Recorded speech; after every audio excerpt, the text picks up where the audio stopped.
एक दिन नदी में नहाती गोपियों की वस्त्र चुरा लिए थे। दोस्तों, लेकिन वस्त्र चुराना श्री कृष्ण की एक ऐसी लीला है जिसको लेकर आज तक कई सवाल खड़े करते हैं। श्री कृष्ण को कटघरे में खड़ा करने की कोशिश करते हैं।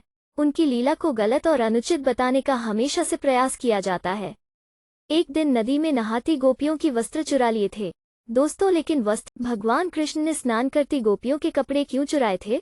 क्या है ये लीला और क्या है इस लीला के पीछे का असली रहस्य? आज हम इस वीडियो के माध्यम से बताने वाले। नदी में नहाती हुई गोपियों के वस्त्र चुरा लेना यह बाल कृष्ण की एक नटखट का नहीं बल्कि उनकी एक लीला थी, जिसके माध्यम से उन्होंने बालपन में गोपियों को एक अच्छी सीख सिखाने चाहा।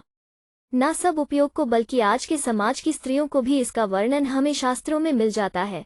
दोस्तों, पद्म पुराण में वर्णित कथा के अनुसार एक दिन की बात है जब गोपियां जल में स्नान करने के लिए तालाब में उतरती है।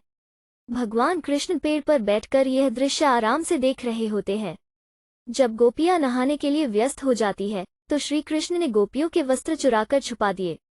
जब गोपियां नहाकर तालाब से निकलने वाली थी तो उन्होंने देखा कि उनके वहां नहीं थे और वो सब चिंतित होने लगी। उसी समय गोपियों के नजर छुपकर पेड़ पर बैठे श्री कृष्ण पर पड़ी। गोपियों ने कहा कि गोपियों को नहाते हुए देखने में जरा भी लज्जा नहीं आती तुम्हें?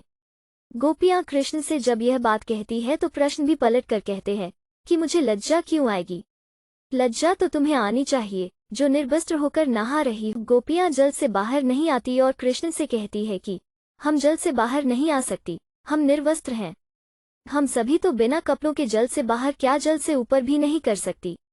तब श्री कृष्ण कहते हैं कि जब तुम नदी में स्नान करने गई तभी निर्वस्त्र थी, अभी बाहर आने में शर्म क्यों आ रही है?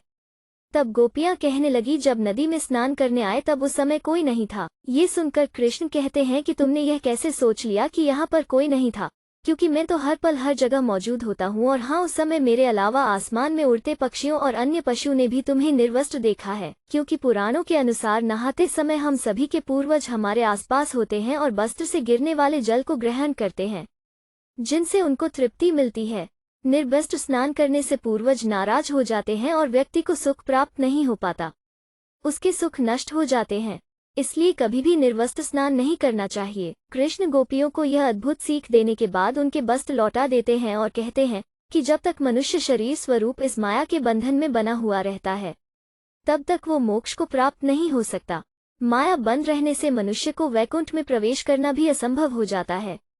यही समझाने के लिए मैंने तुम्हारे वस्त्र चुराए थे।